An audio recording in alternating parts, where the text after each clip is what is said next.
That night is still etched in my memory, especially the way she looked at me as if I were a stranger. It was as though the years we'd spent side by side had vanished without a trace. Her expression held no anger, no sorrow, not even a flicker of regret. Just a chilling detachment. That indifference, that's what broke me. We were in the living room, the low hum of the television barely filling the silence between us. Lorraine, my wife of 6 years, had just set her phone down, her fingers resting on the screen longer than necessary. She let out a soft sigh, shifted slightly, and then, with the same tone one might use to comment on a change in the weather, she said, "I think I want to try being single again." I chuckled, not because I found it funny, but because I assumed she was joking. "You're not serious, are you?" I asked, staring at her. She tilted her head just a bit, as if weighing how much she should actually reveal. "I just feel like I've missed out," she murmured. "We got together so young. I never really had a chance to explore." That word, explore, hit me like a punch to the chest. I looked at her, trying to find some trace of the woman I'd fallen in love with. The same woman who used to laugh until she cried at my terrible jokes. The one who once swore that nothing else in the world mattered as long as we had each other. But that version of her wasn't sitting in front of me anymore. "You missed out," I echoed, my voice quieter now. "We've built a life together. A home. We made plans." Lorraine sighed again, this time with a hint of impatience, like I was the one being unreasonable.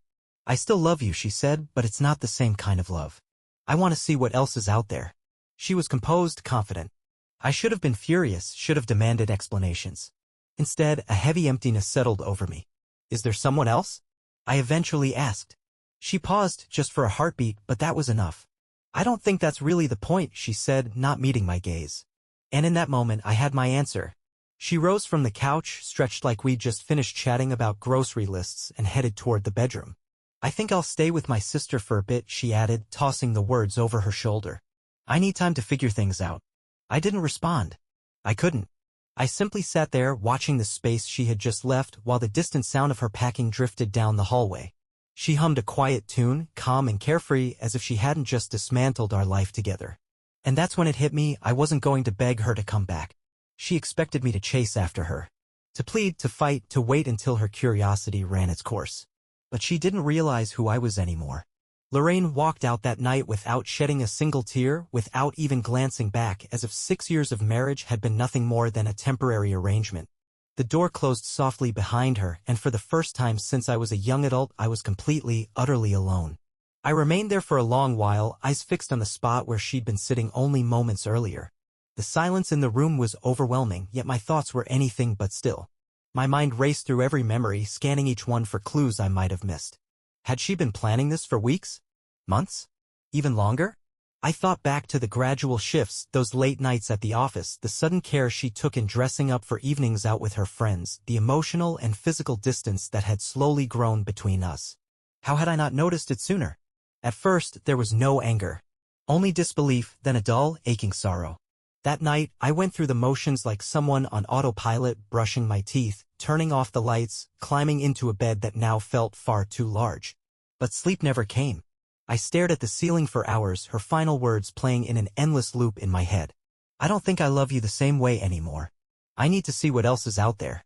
In the early hours of the morning, my phone buzzed on the nightstand. My heart jumped, clinging to the desperate hope that it was her, that she had changed her mind, that maybe, just maybe, this was all a misunderstanding. But when I picked it up, the screen displayed a single alert, a bank withdrawal. $500. My confusion quickly turned to anxiety. I opened my banking app and saw another charge. And then another. Lorraine hadn't wasted any time. She had started pulling money from our account like she'd been counting down to this moment. My stomach churned. This wasn't a sudden decision. She had planned everything. And for the first time since she left, I felt something stronger than pain. I felt fury. My body tensed. My breath came faster.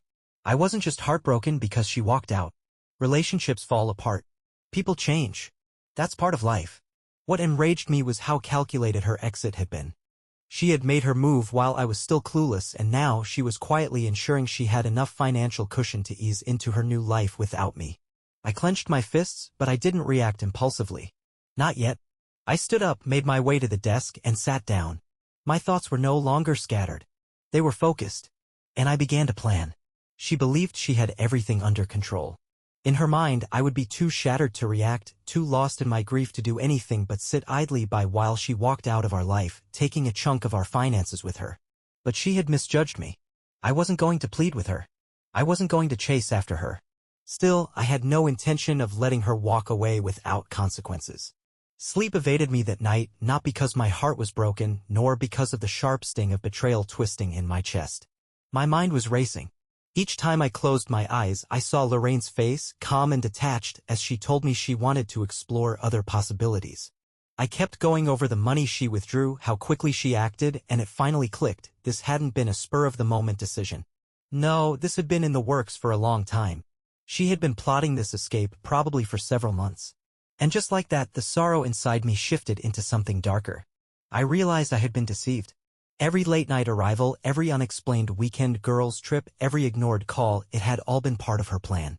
Lorraine hadn't simply fallen out of love, she had orchestrated her exit and prepared for the aftermath, making sure I would be the one left paying the price. But that wasn't going to be my story. By the time daylight crept in, I had already started my countermove. The first step was calling the bank to freeze our account. Whatever she had already taken was gone, but she wouldn't see another penny. Then I dug deeper. Our shared phone plan was still under my control, and within moments I had access to months of her call and message logs. There was a clear pattern, repeated late-night conversations with a number I didn't recognize, constant messaging, and a new name popping up again and again. My heart pounded as I stared at the screen. I wasn't clueless. I knew exactly what that meant. Lorraine hadn't left to find herself. She had already found someone else. Most people would have blown up, called her immediately, demanded an explanation, or shouted through the phone in pain. But I refused to give her that kind of power over me. She was counting on me to be crushed, to crawl after her. Instead, I was going to rewrite the script entirely. The next several hours were all about collecting evidence, bank statements, message records, anything that could show she had emotionally checked out long before she physically left.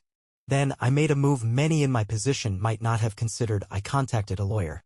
Not just any lawyer, but one of the top divorce attorneys in the entire city. If Lorraine thought she could just walk away with half of everything I had built, she was in for a harsh reality check. When I finally stepped outside that morning, I wasn't the same person I had been the night before. The pain of betrayal still lingered, raw and heavy, but something fundamental had shifted in me. I wasn't going to run after her. I was going to make sure she regretted ever assuming I would. The outside world felt strangely unfamiliar. A gray sky hung low, mirroring the heaviness inside me. But I didn't have time to sit and feel sorry for myself. Lorraine had made her move, it was my turn now. I sat behind the wheel of my car for a long while, gripping it tightly, running through every possible scenario. My attorney had warned me if Lorraine had been planning this, she'd probably done her homework too. She would assume I'd be too wrecked by guilt and heartbreak to put up a fight. But she was wrong. I headed straight to the bank, canceled our joint credit card, and rerouted my paycheck into a new, personal account. Then I made another call, this time to a private investigator. I wasn't sure if I truly wanted to hear every ugly detail, but my instincts told me there was more to the story. Something deeper. If I was going to move forward, I needed the full truth. By the middle of the day, I found myself pacing through our eerily quiet house. It felt empty in a way that words couldn't quite describe. Her scent still lingered faintly in the air, a half-used perfume bottle sat on the dresser, and the blanket she used to snuggle with lay folded on the couch. There was a vacant space on the kitchen counter where she used to leave me sweet little notes. Everything felt frozen in time. Just a day ago, we had shared this space. Now, it felt more like a shell of the life we used to have. Then my phone buzzed. It was a message from the investigator, "Got something for you. It's worse than you think. Beat me in an hour." The words echoed in my mind as I grabbed my keys and hit the road. Worse than I think? I had already assumed she was seeing someone else. I wasn't living in a fantasy. The way Lorraine had acted, distant and calculating, made me suspect there was more going on than I had originally thought. Something beneath the surface, something I hadn't even considered, seemed to be unfolding. When I arrived at the private investigator's office, there was no small talk. He slid a folder toward me with an unreadable expression.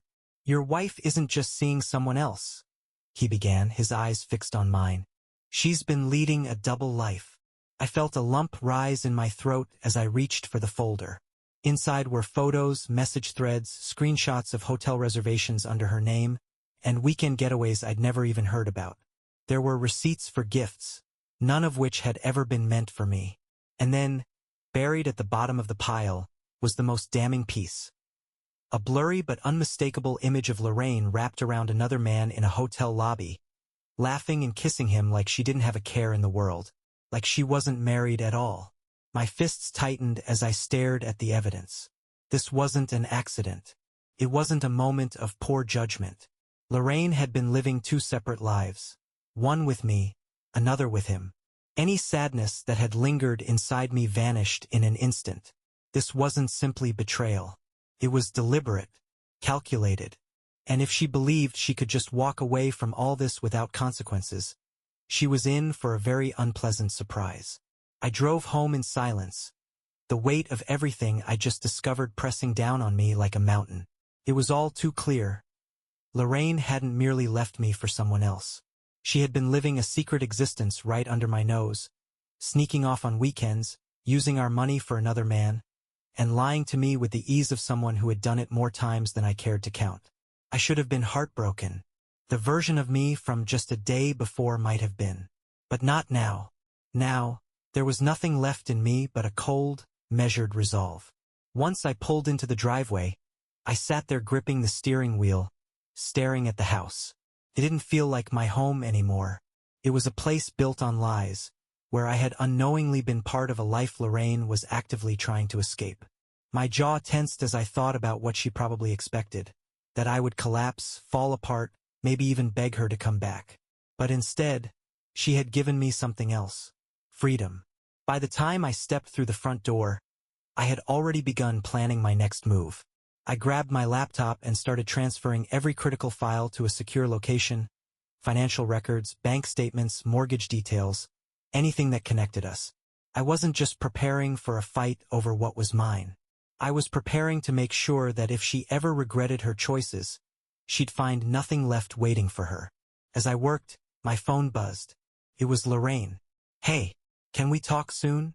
I stared at the screen, my teeth clenching. Less than a full day had passed since she walked out, emptied our account, and now she wanted to talk? I didn't reply. Not yet. Instead, I made another call. "Hey," I said when my lawyer picked up. "How fast can we move this forward?" By the end of the conversation, I had a clear strategy. Lorraine had left willingly. That alone would support my case. The money she had taken could be traced, and if she planned on demanding half of everything, she was in for a shock. The following days flew by in a blur. There were documents to sign, meetings to attend, and through it all, I kept going, calm and determined. Outwardly, nothing had changed. I went to work, kept up appearances. But inside, I was dismantling everything she had so carefully woven together through deceit. Then, something unexpected happened. It was late one evening, and I was about to head to bed when there was a knock at the door. I paused, then walked over to open it.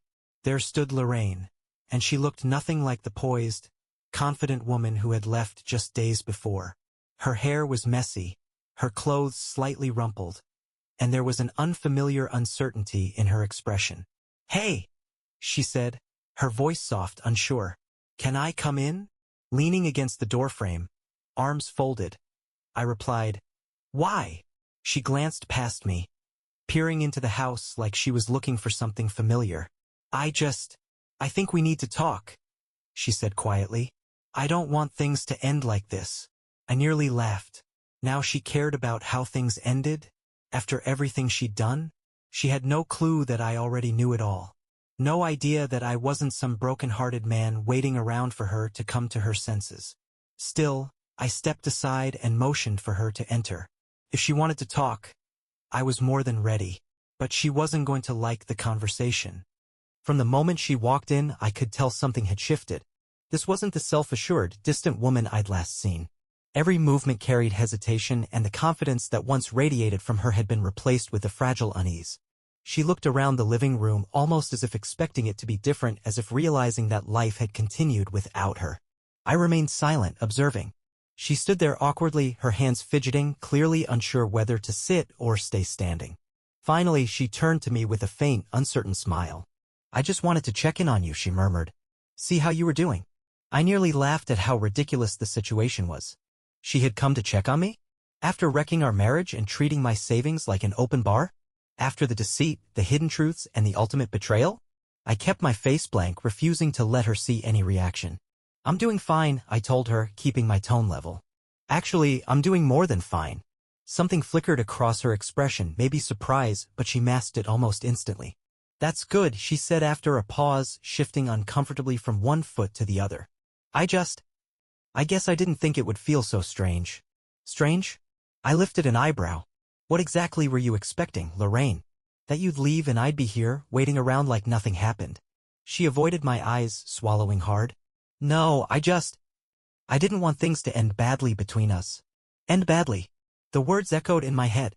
I wanted to ask her if she had worried about how things would end while she was secretly booking hotel rooms with someone else. If she had cared about any of that when she quietly orchestrated her departure behind my back. But instead of saying anything, I let the silence linger. It made her squirm. Clearing her throat, she tried again. Look, I understand you're angry. You deserve to be. But I miss you. There it was. The confession I hadn't expected, not this soon. A glimpse into her vulnerability. I tilted my head slightly. You miss me. She gave a small nod and looked at the ground. I don't know, Wendell. I thought I was sure about what I wanted, but I guess I thought it would feel different. I leaned against the wall, arms crossed. Different how? You imagined I'd be miserable without you? That I'd be calling, begging for another chance? She didn't reply. I stepped forward, lowering my voice. Lorraine, let's not act like you didn't know exactly what you were doing. You didn't just leave, you planned this. You made a decision. Her body tensed and she looked straight at me, her flashing in her eyes. I thought it was the right move. I really did. You thought life would be better on the other side, I cut in, voice cool. You thought you were trading up. And now? Now you realize you were wrong. She stayed quiet, her gaze dropping again. That silence was all the confirmation I needed. It was almost ironic. She had walked away with so much certainty, convinced I was just a phase before the real thing came along. But now it seemed that her so-called upgrade didn't come with the perks she'd envisioned. Maybe her new relationship wasn't the dream she imagined. Maybe she was starting to understand that what we had, stability, security, a shared life, wasn't so easy to replace. I let the pause stretch, letting her feel the full weight of what she had lost. Finally, I took a breath and said calmly, I don't hate you, Lorraine. But I'm not the same man you walked away from. Her eyes widened slightly. What do you mean? It means you can't just show up and expect things to go back to how they were, I replied. You made your decision. And now I've made mine. She stared at me as if trying to process what that meant. Before she could respond, I turned and walked toward the door. I opened it and gestured for her to leave.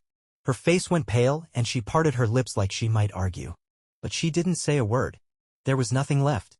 For the first time, she looked unsure, like someone who had played a risky hand and finally realized she had lost. And as she stepped out, I didn't feel bitter or sad.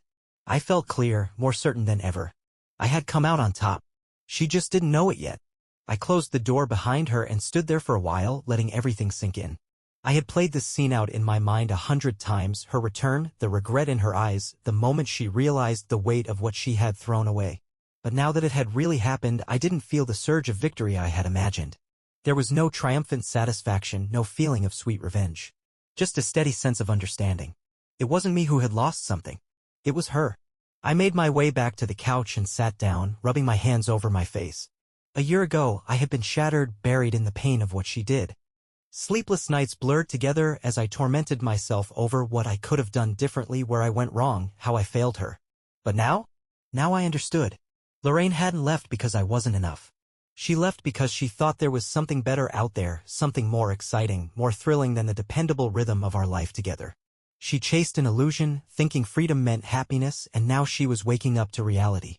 I glanced at my phone, checking emails. One from my attorney confirmed everything was finalized. Lorraine had walked away from our life, but she wouldn't be walking away with what she hoped. She came back thinking she could just dip a toe in, see if I'd open the door again. But that door had closed the second she turned her back. That night, I had the best sleep I'd had in months. The next morning, I woke up early, hit the gym, and stopped at my favorite cafe to grab a cup of coffee. I was seated near the window, enjoying my coffee, when a voice I knew all too well broke through the cafe's gentle hum. Wendell. Turning to see who it was, I caught sight of her, Lorraine. In the daylight, she seemed different. There was less confidence in her posture, as if the consequences of her decisions were finally sinking in. She wore casual clothes, yet it was clear she'd taken time with her appearance, attempting that effortless, curated look. I leaned back slowly in my chair, eyes steady on her. She stood there, uncertain, before stepping closer. "Can I sit down?" she asked quietly. I motioned toward the chair across from me. "Sure." She eased into the seat and placed her hands on the table, fingers interlaced. "Aya," she began, her tone cautious, "I just wanted to say I'm sorry if last night caught you off guard." I raised an eyebrow, unimpressed. "That's what you're sorry about?" Her lips tightened briefly before she sighed. "No. I guess what I mean is I made a mistake." I didn't respond. I waited. "I thought I was doing what I had to," she continued, tapping her fingers against the table in a nervous rhythm. "I believed I needed to explore, to see what else life had to offer. But—" A short, bitter laugh escaped her. "I didn't realize I already had everything I needed." There it was, the admission I had imagined hearing countless times. But now, as the words finally came, they felt hollow. "You don't get to say that now," I said, my voice even but resolute. "You made your choice, Lorraine. And I've made mine." Her expression shifted, something between disbelief and fear flickered in her eyes. "You can't expect me to fix the damage you left behind," I said, shaking my head. "I spent months grieving what we had, trying to make sense of it all while you were chasing some new thrill. And now that reality doesn't match the fantasy, you want to come back." I leaned forward, emphasizing my words. "That's not how it works." Her breath caught, and for a brief moment I saw something genuine in her face, regret. But it wasn't mine to carry anymore. I stood, pulling some bills from my pocket and placing them on the table. "Take care, Lorraine." As I left, there was no bitterness, no need for vindication. Just a sense of release. Stepping out of that cafe, I didn't feel triumphant or even relieved. What I felt was simple and unexpected peace. A stillness that wrapped around me gently, like a long-lost friend. For years, I believed closure would come only with explanations, with understanding the reasons behind her choices. But standing in the morning sun, I realized I didn't need any of that. Her remorse wasn't something I craved anymore. I had already found what I needed. She had broken me, convinced I'd never move on without her. But I hadn't just moved on, I had grown, rebuilt, and flourished. And now, while she remained tethered to a version of the past that no longer existed, I was walking freely into my future. She had gambled and lost the one thing she never expected to miss until it was gone. The sunlight warmed my face as I stepped outside. It felt like a clean slate, the beginning of something new. I made my way toward the park, breathing in the calm of the morning air. There was a lightness in my step I hadn't felt in years. My phone buzzed in my pocket. Not a message from Lorraine this time, but from someone else. "Grace." I smiled to myself. We had met by coincidence a few months ago. She wasn't someone I turned to out of loneliness, not a placeholder to ease the pain of the past. She had brought laughter back into my life, reminded me how it felt to be truly seen, genuinely valued. With her, love wasn't about proving worth or meeting expectations, it simply felt right. "Still up for that lunch today?" her message read. I replied without hesitation. "Absolutely. Can't wait." As I tucked my phone away and took another breath of crisp morning air, I looked around at the world that had kept spinning even while mine had stood still. Lorraine had once been an important part of my story. A chapter filled with emotion, heartbreak, and unexpected growth. But that chapter was over now. And for the first time I was ready, eager even to see what came next.